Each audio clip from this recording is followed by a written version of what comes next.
Welcome to my home in the biosphere. I have been in this glass dome for 6 months now, and I plan to spend the next 12 years here. All the vegetables in the biosphere are grown organically. The animals are kept for food only, of course. I may need to start keeping fewer of them, because they inhale oxygen and exhale carbon dioxide, and we all know that carbon dioxide is a bad thing, even though it is what the plants inhale. It's what we in the biosphere call a pair of ducks. Oh, I mean a paradox. But even worse than breathing, animals fart, and a fart is pure methane gas. Get enough food animals farting in the biosphere, strike a flint and boom. It's the end of the project. We control the temperature in the biosphere by means of a solar-powered air conditioner. At night, we drop the temperature to 55 degrees. In the day we bring it to 80.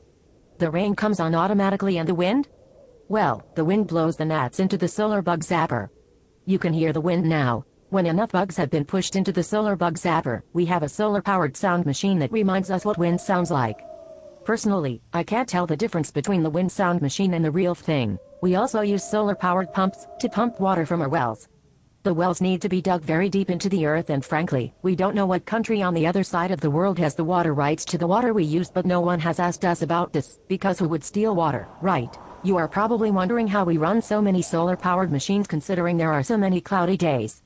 That's easy. The biosphere is located in southern Arizona, where there are almost no cloudy days. The only problem was the heat, until we installed the solar air conditioners. You are also probably wondering about waste materials. Dead leaves from our fruit trees and dead vegetation from our vegetable crops are plowed into the ground. This makes for great nutrients for the soil in our gardens.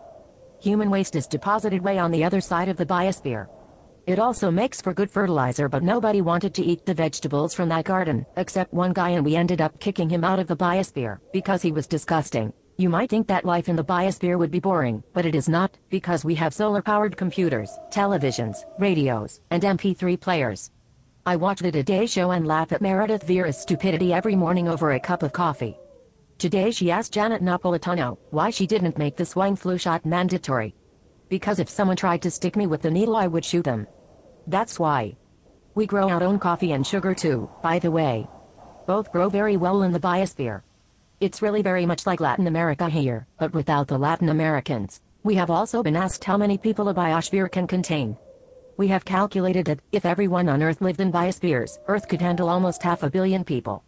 One apparent problem is that Earth already has almost 7 billion people living on it. So the question has been asked as to what would happen to the remaining 6.5 billion people. Fortunately, the biospheres are impenetrable domes. Even a tank or direct rocket and mortar fire cannot penetrate the biosphere. This means that when Earth is finally so overpopulated that humanity can no longer survive, we can continue to live in the biospheres and no one can get in and eat our food. All we have to do is wait until all the people outside are dead, and then we can get out of these miserable biospheres and live our lives normally on the outside. So I hope you enjoyed your visit to our biosphere.